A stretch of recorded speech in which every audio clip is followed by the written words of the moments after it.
முதலமைச்சர் செல்வி ஜெயலலிதா தலைமையிலான அஇஅதிமுக ஆட்சியில் சட்டம் ஒழுங்கு சிறப்பாக பராமரிக்கப்பட்டு வருவதால் பொதுமக்கள் எவ்வித அச்சமின்றி வாழ்ந்து வருவதாகவும் குடிநீர், சுகாதாரம், போக்குவரத்து உள்ளிட்ட அடிப்படை தேவைகளும் திறன்பட நிறைவேற்றப்பட்டுள்ளதாகவும் இஸ்லாமிய கல்வி அமைப்பு பாராட்டு தெரிவித்துள்ளது.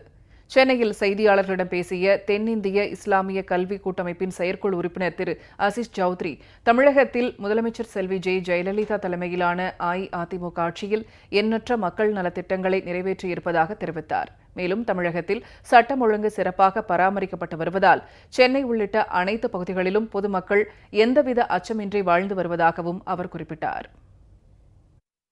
Total Tamil Nadu state, frankly speaking, இந்தியாவில் மட்டும் இல்லை, I am travelling international also. Law and order supreme.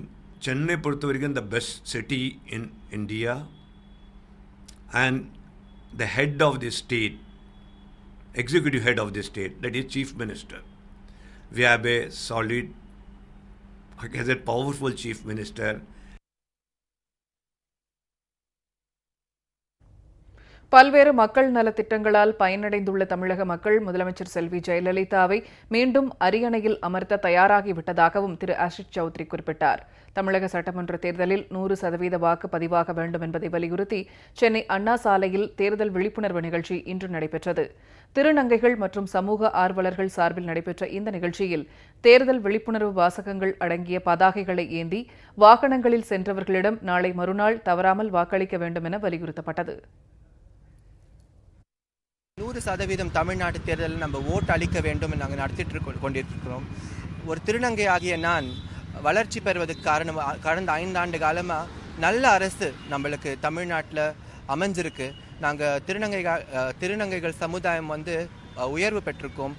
ஒரு சேஃபான, ஒரு லா அண்ட் ஆர்டர் நல்லா இருக்கக்கூடிய ஒரு ஆட்சியில் நாங்கள் வாழ்ந்துட்டுருக்கோம். நாங்களும் எங்கள் உரிமைகளை இந்த வாட்டி 100% ஓட்டிங் நாங்கள் என்கரேஜ் பண்ணணும்னு நாங்கள் இந்த கேம்பெயின் நடத்திட்டுருக்கோம். இந்த பொற்கால ஆட்சி, அம்மா ஆட்சியில் எங்களுக்கு வீடு கொடுத்துருக்காங்க, நிறைய நல்லதெல்லாம் செஞ்சுருக்காங்க, வீடு கொடுத்துருக்காங்க. முன்ன ஆட்சியில் பார்த்தீங்கன்னா வச்சுக்கோங்களேன், எல்லாமே ரவுடிசமாக இருந்துச்சு. இப்போ ரவுடிசம் எதுவும் இல்லை. இந்த நம்ம அம்மா ஆட்சியில் தான் திருநங்கைகளும் ஒரு மனுஷனாக மதித்து, அவங்களும் ஒரு இந்த பிரஜையாக மதித்து, எங்களுக்கும் நிறைய நல்ல நலத்திட்டங்கள்லாம் வகிச்சிட்டு வர்றாங்க. இப்போ வர ஆட்சி காலத்தில் நிறைய நல்லது செய்கிறேன்னு சொல்லியிருக்காங்க. கண்டிப்பாக அம்மா வரணும்னு எங்கள் கடவுளை நாங்கள் வேண்டிக்கிறோம்.